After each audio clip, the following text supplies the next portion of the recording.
gentlemen, Dave Stevens, Standard Speaker Sports Editor, back for another Dave Day, and probably a very happy Los Angeles Dodger fan.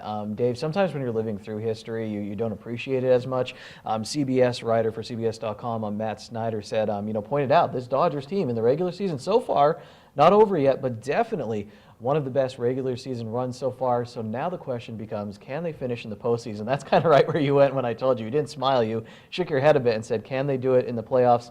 They get you Darvish. They seem like they're all in with this team. There's no doubt about it that they want to win right now. By going for you Darvish, they could have stood pat, and I think they still would have been one of the overwhelming favorites to win it all this year. They went out and got the best pitcher that was available at the trade deadline in Yu Darvish. And he had struggled before the trade deadline, but now going to a new city and being with a new team and in a first-place team, it'll be interesting to see how he picks up back his game. Again, the Dodgers need him? Probably not necessarily, but when you get a chance to get him and you're not really giving up much from your current 25-man roster, it shows me that you want to win right now. And Dave, I don't get to watch the Dodgers a lot, but from what I read in this article, there have been some injuries. It's not like it's been all smooth sailing. They've just had the depth and had some people stepping up. Oh, there's no doubt about it. I mean, Clayton Kershaw's been out for the last few weeks with a back injury, but they've had other guys like Alex Wood pick it up. Rich Hill has pitched phenomenally well over the last couple innings. Both of those are left-handed pitchers, which are a premium in the playoffs too. Brandon McCarthy has pitched well, so they've had pitching and a lot of a nice mix of the younger players and veteran players that, and they have guys coming off the bench that have really stepped up their games too. So it's a year, right now it's a dream year too, but I've seen this happen before. The last 4 years they've won division titles and gotten to the playoffs where they perhaps run into a better team, and they've hit the skids at that point. So now it's time to put up or shut up, as they say. Dave, let's finish up with college football talk. Penn State and Notre Dame. Penn State opens up camp, and Dave, I showed you my favorite Town and Gown Preview magazine. A lot of locals in there. We mentioned like Rich Scarcella doing an article there. But I showed you this picture of Saquon Barkley in the Rose Bowl. It was when Penn State was making their comeback in that game against USC, and he kind of just motioned, calm down everybody, we got this. And I thought in my heart of hearts they were going to pull it out.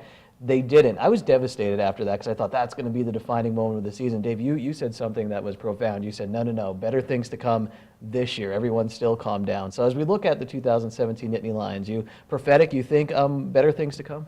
They could be better, but the record might not indicate it because the schedule is a little bit harder this year. Going to Iowa to start the Big Ten schedule is not going to be a picnic. That's never an easy place to play.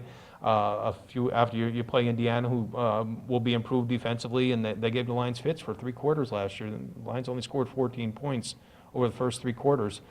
You have Indiana, and then you go to Northwestern for an early start too. And Penn State hasn't played well against Northwestern. You get a week off, then Michigan comes to town. Very next week you're going to Ohio State. So it's not going to be easy this year. Will Penn State be better? I think they'll definitely be better this year. But will the record show it? Remains to be seen. Dave, I've said there's room for improvement with this football team. As I look, they got to get better in the return game on special teams. They need to play a complete game. If they could play how they did in second halves of games last year, they could, I don't want to say dominate in the Big Ten, but they should have another dominating season if they could limit the mistakes, if Trace McSorley could improve the completion percentage a little bit. They had a lot of big plays last year. Just get a little bit more consistent. Could be a great year for the Nittany Lions. Let's go to Notre Dame now. You mentioned the passing of one of their coaches who was legendary. You said not only as a coach, but also as an announcer. Oh, he was a fabulous growing up. You watch college football, Penn State, Notre Dame, in this area especially.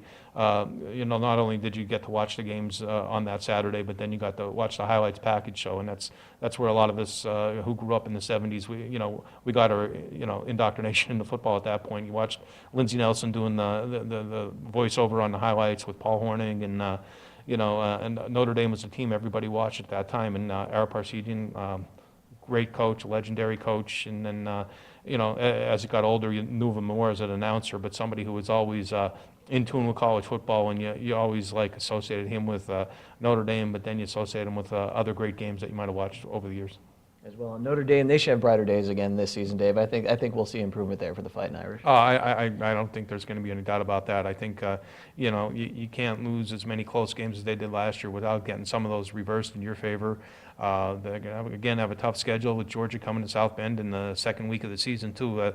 That'll tell a lot about the Fighting Irish, and they can't look past that first game either. They play Temple, I believe, first game at Notre Dame, and Temple's been known to give teams fits over the last few years too. So Temple's established itself. They're not going to go into South Bend, scared or anything. So Notre Dame has to be ready for that first game. We should have a great fall sports season coming up, Dave. It's right around the corner, so make sure you're checking out the Standard Speaker and us here at SSP TV News.